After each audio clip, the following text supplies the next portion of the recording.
Hi everyone, welcome back to the Reclaimed Ranch. My name is Tara, and today I'm going to be working on one of my own personal pieces. So I've had this pie safe for about 20 years. It was handmade by an elderly gentleman using only wood. There's no screws, nothing in it, and I absolutely love it. But it's made of pine, and so it has that really orange color. And when I was working when I was working on my son's table, I had a little bit of that wash left that I put on and I still didn't like it. So I'm going to be using my Fusion milk paint in the color Vintage Laurel today. And I'm going to be making it a really nice, smooth texture. I don't want a whole lot of cracking and peeling and chipping on this piece. So I'm going to show you how to kind of prevent that from happening and being able to use the milk paint and get a nice smooth finish. So first things first, we're going to go in with the TSP and give it a really good clean. There's a little bit of dust bunnies and things, so we need to clean it up really well. And then I'm also going to go in with Fusion's odorless solvent. I don't know what kind of a finish he might have put on there, and so you want to make sure to have any kind of waxy substance or everything taken off so that that milk paint can adhere really, really well to the surface. So if you've never used milk paint before, it's a 1-to-1 ratio with water and the milk paint. And in those small packages, you usually get about 1/3 of a cup. So I'm going to take the whole package, and I actually had to open a big one because I did about 3 coats. And this is the trick here to keep it from cracking as much. It's called Extra Bond from Sweet Pickins, and I'm going to put just a little bit in each coat. So that's going to help it prevent it from chipping and cracking as much. And when I started painting this, I absolutely loved the color it was becoming. And so I was super, super excited. Of course, I've got my little helpers there, Charlie and Fawn. They're always curious as to what's going on when Mom's at home working. And so they're going to just kind of help me along and finish this first coat. And I'm going to let it dry really well in between coats. And that way we'll get a good finish on it. But I do end up using about a 400 grit piece of sandpaper in between each coat just to lightly smooth out any of the bumps or excess paint that might have dripped a little bit. And then when I was completely finished with the 3 coats of paint, I went in with my little hand sander and I just distressed a couple of areas. I didn't do really heavy distressing because I didn't want that to be the main focal point, because what I'm going to do is in those lower doors, we're going to put a paint inlay, and I wanted that to be the showstopper. So I'm just adding just a little touch of distress on the handles and things just to make it a little bit more vintage.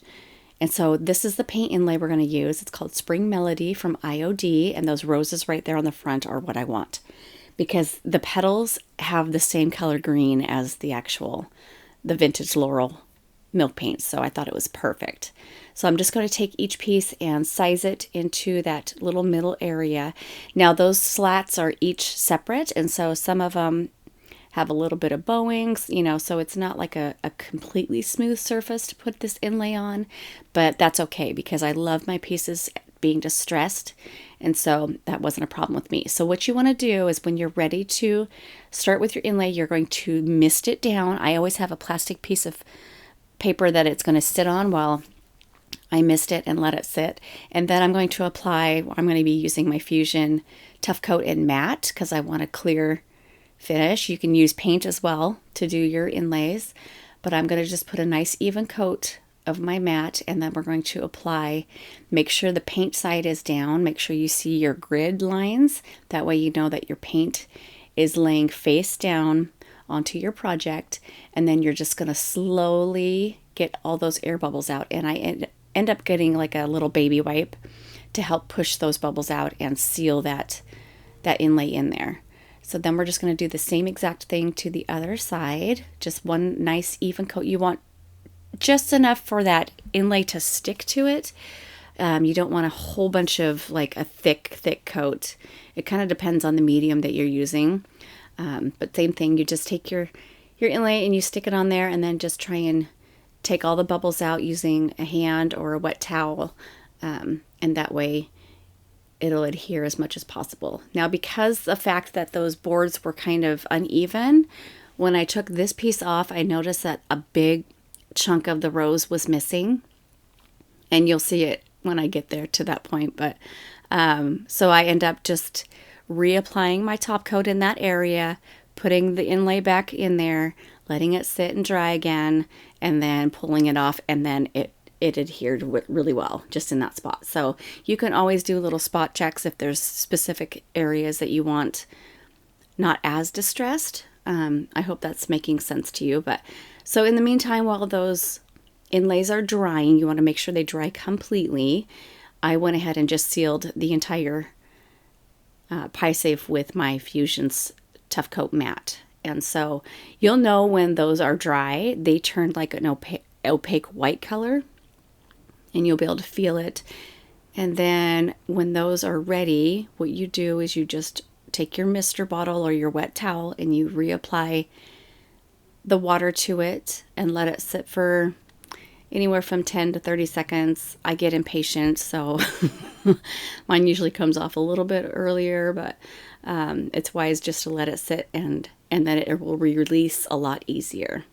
So here's where I'm going in with my mister bottle. You can see it was white kind of, and now it's changed back to the really pretty clear roses. And now I'm just going to slowly pull that straight down, and you want to make sure to keep your inlays and let them just kind of dry naturally in a flat space, because you can use those up to like maybe another 2 times. Of course, they're going to be a little bit more distressed each time you use it. But that's what I love about these inlays, is you can get multiple uses out of them. So this is where I was like, oh, I lost a part of my rose there. So I'm like, what am I going to do? So then I just decided to go ahead and put a little bit more of my top coat, place that back on there, let it dry, and then it came out perfectly. So now you'll want to seal it when you're done. Let them dry completely, because if you go right in with your sealer, it's a good chance that that paint's going to smear. And I just use a chip brush. I did put a fair amount of my top coat on there so that I don't have to keep working it back and forth as much. And that's going to keep it from spreading that paint around and smearing it. So just a gentle hand with enough of your product to just go over it the least amount of times possible. If you don't feel comfortable doing that, you can also use a spray sealer. That works just as well. But I usually use either or. It just kind of depends on the project. But I just loved how it came out. So see how orange that is? That's just so orange. And I have my helpers there, Rocky and Charlie. What's Mom doing? So I'm going to go ahead and give it a good vacuum. And then I'm going in with Fusion's, it's called Gel Stain and Top Coat. Now these are designed to use with brushes, not so much rollers. So I used a chippy brush, and it is thicker. That's why it's called a gel stain.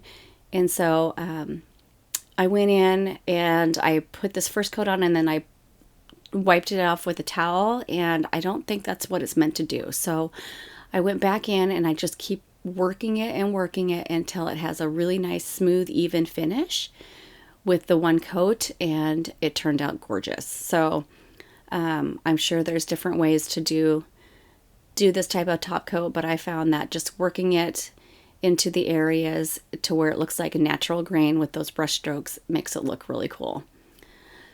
And then I just did one coat entirely on the inside, and I'll show you the difference here coming up in a clip. It'll show you one door that hasn't been done versus the other door that has, and you can see the color difference. It just really tones down that orange and puts a nice brown dark finish on it. And this color is called Double Espresso. It's one of my favorites. So this is where I was wiping it down, and I'm like, oh, that orange is coming right back through. So then I just went back over it and blended it in, and then just left it as it is.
So the second project for today's video is the big mirror that was on top of my pie safe. And up at the top here where there's all this detail, there was a bunch of scratches on the mirror. And so I'm going to go in with IOD's Katharina transfer, and I'm going to put some florals and birds in there and just kind of spruce it up and try and cover some of those scratches, just to make it a little more elegant looking. And so if you've never used transfers before, you just cut out your transfer, you take the white backing off, you place it where you want it, and you use the little plastic tool to help you adhere that transfer to your surface. And so then you lift up one corner and kind of work that plastic piece off as you're pushing down on that surface. And these transfers just make it look so beautiful. I love furniture transfers. They instantly transform a piece with hardly any work involved, which is totally my game. The less work for me, the better. So I just continue to work in each of these little sections and create some florals in there. And I love how it's tying into the pie safe with the inlay at the bottom as well. So you'll have to let me know what you guys think. I originally bought this mirror, I believe at a yard sale for $25, and it's humongous and it's super heavy. It's all wood and mirror. And then I put that finish on there with milk paint. I got a beautiful crackled chippy effect on there with milk paint. And this is just the final addition to turn this mirror into something gorgeous.